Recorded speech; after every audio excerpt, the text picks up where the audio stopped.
오늘은 하나님께 대하여 살아있는 자에 대해서 함께 말씀을 나누도록 합니다. 하나님께 대하여 살아있는 사람은 어떤 사람일까요? 그들은 그리스도 안에서 부활의 권능 속에서 사는 사람들입니다. 왜냐하면 그들은 그리스도와 함께 죄에 대하여 죽었고 그리스도와 함께 부활하였기 때문입니다. 이와 같은 이유로 그들은 이제 그리스도를 부활시키신 하나님의 영광을 통해 그리스도와 함께 그리스도 안에서 부활의 복을 누리며 살고 있습니다. 우리가 부활이라고 말할 때 우리는 단순히 죽었다가 다시 살아났구나 생각합니다. 여러분, 부활은 그렇게 단순한 의미만을 담고 있지 않아요. 부활은 우리가 생각하는 것보다 훨씬 더 많은 풍부한 개념을 담고 있어요. 우리는 이것을 깨달아야 합니다. 부활에 관하여 우리가 깨달아야 할 것은 이것인데, 부활은 예수님 스스로 부활하신 것이 아니에요. 부활은 아버지의 영광이 죽은 자 가운데서 예수님을 다시 살리셔서 죽은 자 가운데서 일으킨 사건, 그것이 바로 부활입니다. 이 말은 분명 우리의 주님이신 예수님도 죽으셨다는 사실입니다. 여러분, 예수님이 누구실까요?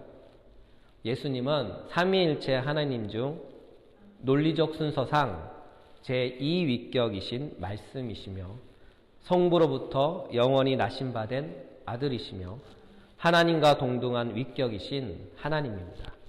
이와 같은 이유로 예수님도 성부 하나님과 성령 하나님과 더불어 영원히 우리의 찬양과 경배를 받으시기에 합당하신 하나님이시죠.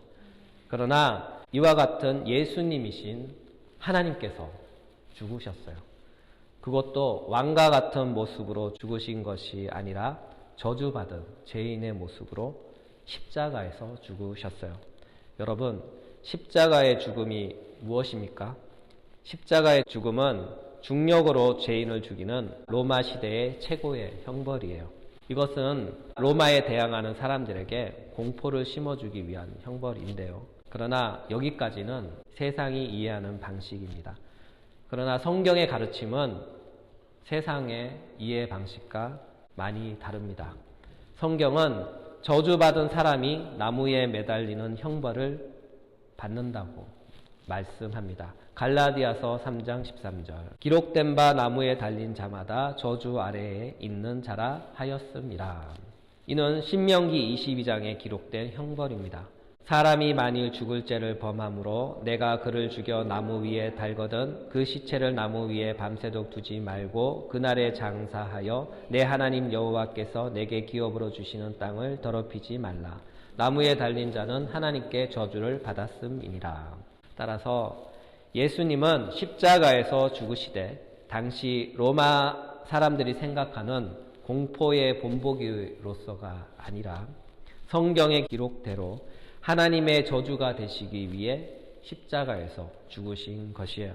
그래서 예수님은 하나님이셨지만 죄인들처럼 죄인의 모습으로 저주를 받아 비참하게 죽으셨어요. 그러나 예수님은 죄인처럼 죄인과 같은 모습으로 저주를 받아 죽으셨지만 그는 다시 살아났습니다. 그는 부활하신 것이죠. 그렇다면 죽었던 그가 스스로 자신의 권능으로 무덤에서 부활했을까요? 정답은 아닙니다. 예수님은 스스로 자신의 권능으로 무덤에서 호련히 부활한 것이 아니에요. 죽었던 예수님을 무덤에서 부활시켰던 분은 바로 아버지 하나님이십니다. 로마서 6장 4절, 그러므로 우리가 그의 죽으심과 합하여 세례를 받음으로 그와 함께 장사되었나니 이는 아버지의 영광으로 말미암아 그리스도를 죽은 자 가운데서 살리심과 같이. 사도행전에서도 이렇게 기록합니다. 사도행전 2장 22절에서 24절. 이스라엘 사람들아 이 말을 들으라. 너희도 아는 바와 같이 하나님께서 나사렛 예수로 큰 권능과 기사와 표적을 너희 가운데 베푸사 너희 앞에서 그를 정언하셨느니라. 그는 하나님께서 정하신 뜻과 미리 아신 대로 내어준 바 되었거늘 너희가 법 없는 자들의 손을 빌려 못 박아 죽였으니 하나님께서 그를 사망의 고통에서 풀어 살리셨으니 이는 그가 사망에 매여 있을 수 없었음이라. 이 사건은 사도행전 13장에서 똑같이 증거합니다. 따라서 예수님을 죽은 자 가운데서 다시 살리신 분은 아버지 하나님이셨어요. 예수님은 아버지의 영광에 의하여 부활하신 것이에요. 한마디로 부활은 아버지 하나님께서 하신 일이다. 부활은 아버지 하나님께서 하신 일이다입니다. 아버지 하나님께서 예수님을 죽은 자 가운데서 다시 살리셨으며 무덤에서 다시 일으킨 것이죠. 이 사실을 깨달으시기 바랍니다. 이와 같은 사실로 예수님도 하나님이셨지만 그도 한때 죽으셨습니다. 로마서 6장 8절. 만일 우리가 그리스도와 함께 죽었으면 로마서 6장 9절. 그리스도께서 죽은 자 가운데서 다시 죽지 아니하시고 로마서 6장 10절. 그가 죽으심은 이와 같은 증언은 우리의 주님이신 예수님도 한때 죽으셨다는 사실을 가르쳐 주고 있어요. 그는 분명히 죽으셨고 사망을 경험하셨어요. 그러나 그를 다시 살리신 것은 아버지 하나님이셨으며 아버지의 영광을 통하여 그는 부활하셔서 그때부터 지금까지 그리고 앞으로 영원토록 사시는 것입니다. 이와 같은 부활과 그 권능은 아버지의 영광에 의한 것이며 지금도 그리스도이신 예수님께 역사하는 아버지 하나님의 영광이며 또한 그리스도와 함께 연합한 그의 신자들에게도 충만히 역사하는 그리스도의 아버지의 영광입니다. 그러므로 부활의 권능은 아버지의 영광으로 말미암아 그리스도와 함께 그리고 그리스도와 연합한 그리스도의 신자 안에 있습니다. 만약 내가 진정한 그리스도인이라면 나 역시 이와 같은 그리스도의 부활의 권능에 참여하고 있으며 그리스도의 부활의 권능 안에서 지금도 살아가고 있는 줄 믿으시기 바랍니다. 그래서 본문은 이렇게 말씀합니다. 로마서 6장 8절에서 9절. 만일 우리가 그리스도와 함께 죽었으면 또한 그와 함께 살 줄을 믿노니 이는 그리스도께서 죽은 자 가운데서 살아나셨음에 다시 죽지 아니하시고 사망이 다시 그를 주장하지 못할 줄을 알미로다. 이 본문의 핵심은 우리는 그리스도의 부활을 통하여 그리스도와 함께 반드시 산다에 있습니다. 이를 뒷받침하는 증거로 만일이라는 조건을 나타내는 불변사인 헬라어 A가 사용되었어요. 헬라어 A는 만약이라고 번역되어 있어서 우리말 뉘앙스로는 자칫 만약 무엇이라면 이라는 가정의 의미로 전달될 수 있어요. 그러나 헬라어 뉘앙스는 다릅니다. 이 단어는 인가적 확신을 가리킬 때 사용됩니다. 다시 말해서 그 일 때문에 반드시 그렇게 될 거야. 그 일 때문에 반드시 그렇게 될 거야. 그런 뜻이에요. 따라서 우리가 그리스도와 함께 죽었던 그 일 때문에 우리도 반드시 그리스도처럼 그렇게 될 것이다. 이것이 본문이 전하고 있는 뜻입니다. 왜냐하면 그리스도의 죽음은 확실하며 그리스도의 부활도 확실하기 때문입니다. 이와 같은 이유로 우리가 그리스도와 함께 죽은 것도 확실하며 우리가 그리스도와 함께 부활한 것도 확실합니다. 그리고 그리스도와 함께 부활한 자들은 두 번 다시는 절대로 사망을 경험하지 않아요. 왜냐하면 사망이 그리스도를 다시 주장하지 못하듯 그리스도와 함께 그리스도 안에 있는 우리도 다시 주장할 수 없기 때문이죠. 6장 9절을 보면 주장하지로 번역된 헬라어 원문을 보면 주인을 의미하는 헬라어 키리오스와 같은 어원이 사용됐어요. 헬라어 키리오스는 주인이 되다, 주인 노릇하다, 지배하다, 통치하다 그런 뜻입니다. 따라서 사망이 그리스도를 지배하지 못하듯 이와 같은 원리로 그리스도 안에 있는 그리스도인들 역시 또한 사망이 지배하지 못하는 것이에요. 이것이 바로 부활의 권능 안에 있는 자들의 특권이며 삶입니다. 그러므로 그리스도인들은 부활의 권능 안에서 사는 자들이며 사망이 절대로 그 영향력을, 지배력을 그리스도인들에게 행사 못합니다. 왜냐하면 우리는 그리스도 안에 있고 그리스도는 아버지의 영광 안에서 아버지의 영광으로 말미암은 부활의 권능 안에 있기 때문이죠. 따라서 아무도 아버지의 영광으로 말미암은 부활의 권능에 대항하여 그 권능을 이길 수가 없는 것이죠. 이와 같은 사실로 인하여 사도 바울은 이렇게 선언합니다. 로마서 8장 38절 내가 확신하노니 사망이나 생명이나 천사들이나 권세자들이나 현재일이나 장래일이나 능력이나 높음이나 깊음이나 다른 어떤 피조물이라도 우리를 우리 주 그리스도 예수 안에 있는 하나님의 사랑에서 끊을 수 없으리라.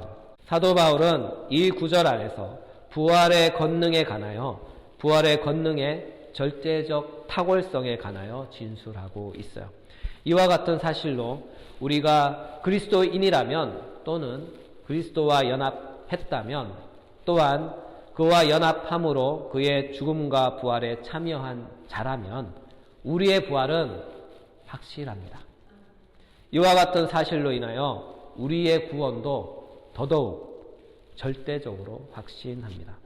이 사실을 믿으시기 바랍니다. 사실이 이와 같은데 우리의 절대적 구원을 흔드는 것이 무엇입니까? 죄입니까? 아니면 율법입니까? 사랑하는 여러분, 우리를 죄에서 자유롭게 하시기 위하여 그리스도 예수께서는 십자가에서 죽으셨습니다.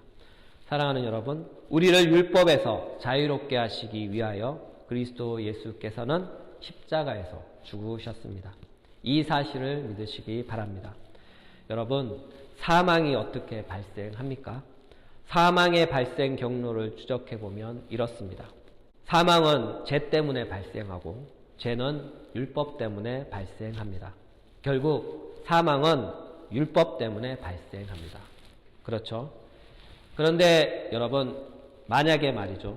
율법이 없다면 사망은 없는 것이죠. 그렇죠? 그래서 사도 바울은 이렇게 말합니다. 고린도전서 15장 55절에서 56절 읽어봅시다. 사망아 너의 승리가 어디 있느냐? 사망아 내가 쏘는 것이 어디 있느냐? 사망이 쏘는 것은 죄요 죄의 권능은 율법이라. 따라서 사망이 그 힘을 발휘하며 그 영향력을 행사하는 것은 율법 때문이에요. 우리는 율법 때문에 사망에 삼킨 바 된 것이죠. 그렇다면 율법이 악한 것일까요? 선한 것일까요? 율법은 선한 것입니다. 사도 바울은 이렇게 말씀합니다. 로마서 7장 10절 생명에 이르게 할 계명이 내게 도리어 사망에 이르게 하는 것이 되었도다. 로마서 7장 7절에서 8절 그런즉 우리가 무슨 말을 하리요? 율법이 죄냐? 그럴 수 없느니라. 율법으로 말미암지 않고는 내가 죄를 알지 못하였나니 곧 율법이 탐내지 말라 하였더라면 내가 탐심을 알지 못하였으리라. 그러나 죄가 기회를 타서 계명으로 말미암아 내 속에서 온갖 탐심을 이루었나니 이는 율법이 없으면 죄가 죽은 것임이라. 하나님께서 사람을 창조하시고 계명을 주신 것은 사람 보고 죽으라고 주신 것이 아니에요. 하나님께서 사람을 창조하시고 계명을 주신 이유는 단 하나, 사람이 영원토록 살도록 하기 위하여 계명을 주신 것이에요. 한마디로 영생하는 불멸의 존재가 되도록 하기 위해서 계명을 주신 것이죠. 이 사실을 믿으시기 바랍니다. 따라서 계명은 선한 것이며 우리의 영원한 생명이었습니다. 계명은 영원한 삶을 주시기 위해 주신 하나님의 자비롭고 선하신 선물이었어요. 그러나 제가 이와 같은 율법을 이용하여 사람으로 하여금 율법을 범하게 만들었으며 사람은 도리어 율법을 범함으로 영생에 이르는 길을 박탈당하고 도리어 율법의 정죄를 받음으로써 사망의 권세 아래 놓이게 된 것이죠. 그러므로 사망은 율법이 존재하기에 존재하며 율법이 존재할 때까지만 그 권세를 행사합니다. 이와 같은 이유로 그리스도이신 예수님은 사람이 육신이 약하여 지킬 수 없는 율법을 대신 지키시고 친히 그 자신이 율법의 저주가 되사 자신 안에서 율법의 저주를 삼킨 것이에요. 갈라디아서 3장 10절에서 13절. 무릇 율법 행위에 속한 자들은 저주 아래 있나니 기록된 바 누구든지 율법책에 기록된 대로 모든 일을 항상 행하지 아니하는 자는 저주 아래에 있는 자라 하였음이라. 또 하나님 앞에서 아무도 율법으로 말미암아 의롭게 되지 못할 것이 분명하니 이는 의인은 믿음으로 살리라 하였음이라. 율법은 믿음에서 난 것이 아니니 율법을 행하는 자는 그 가운데서 살리라 하였느니라. 그리스도께서 우리를 위하여 저주를 받은 바 되사 율법의 저주에서 우리를 속량하셨으니 기록된 바 나무에 달린 자마다 저주 아래에 있는 자라 하였음이라. 따라서 그리스도 예수께서는 우리를 대신하여 율법의 저주가 되사 율법의 저주를 십자가에서 속량하셨어요. 이와 같은 이유로 그리스도 예수와 연합한 자는 그리스도 안에서 율법의 저주로부터 자유로워집니다. 그리고 이후부터는 율법 아래에 있는 것이 아니라 율법 아래에서 벗어나 은혜 안에 있는 것이에요.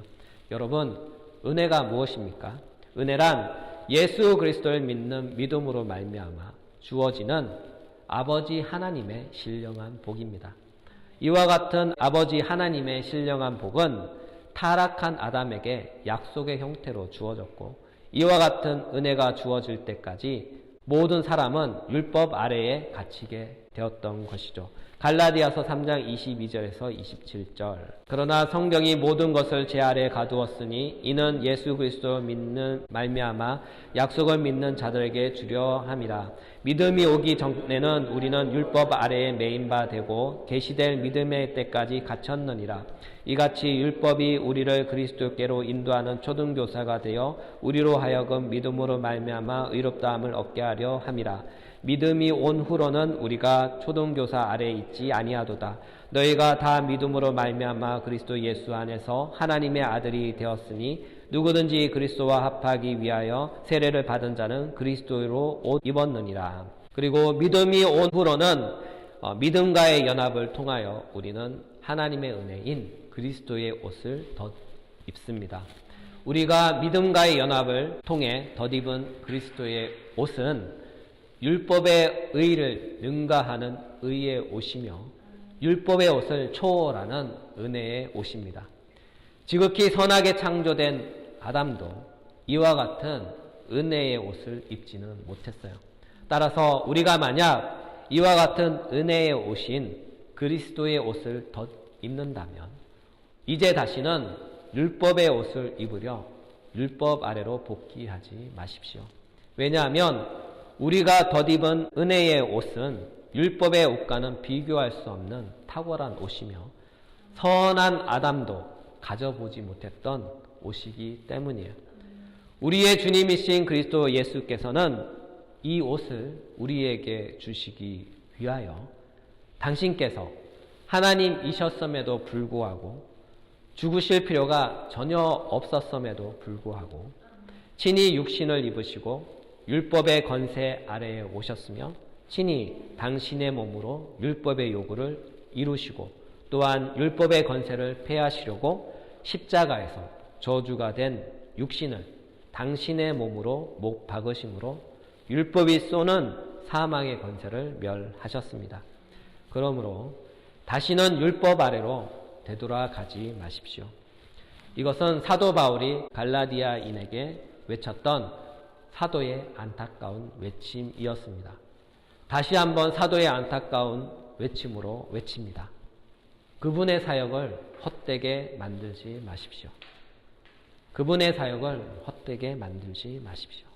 말씀을 정리하겠습니다. 그리스도 예수와 함께 연합한 자는 앞으로 더 이상 사망이 쏘는 율법의 지배를 받지 않고 아버지의 영광으로 말미암아 그리스도를 죽은 자 가운데서 다시 살리신 아버지 하나님의 부활의 권능 안에서 영원히 살면서 앞으로 두 번 다시는 사망을 경험하지 않을 것입니다. 사랑하는 여러분, 여러분은 그리스도와 연합한 자들입니까? 또는 여러분은 그리스도를 부활시키신 그리스도의 아버지의 권능 안에 있습니까? 만약 여러분이 그리스도와 연합했다면, 만약 여러분이 그리스도의 부활의 권능 안에 있다면 죄에서 자유하십시오. 율법에서 자유하십시오. 이것이 바로 하나님께 대하여 산 자들의 현 상태이며 이것이 바로 부활의 권능에 참여한 그리스도인의 참 현실입니다. 하나님이신 그리스도께서는 우리를 죄에서 자유롭게 하시기 위해서 율법이 쏘는 사망에서 자유롭게 하시기 위해서 십자가에서 친히 못 박히심으로 죄에 대하여 율법이 쏘는 사망에 대하여 죽으셨습니다. 여러분, 이 사실을 꼭 기억하며 한 주 살아갈 동안에 죄에서 자유롭고 율법이 쏘는 사망에서 자유하시길 부탁합니다. 아울러 우리에게 참 자유를 주시기 위해 십자가에서 우리를 대신하여 죽으신 그리스도를 생각하며 아버지 하나님의 은혜에 감사하며 부활의 권능의 축복을 마음껏 누리시기를 예수님의 이름으로 축복합니다.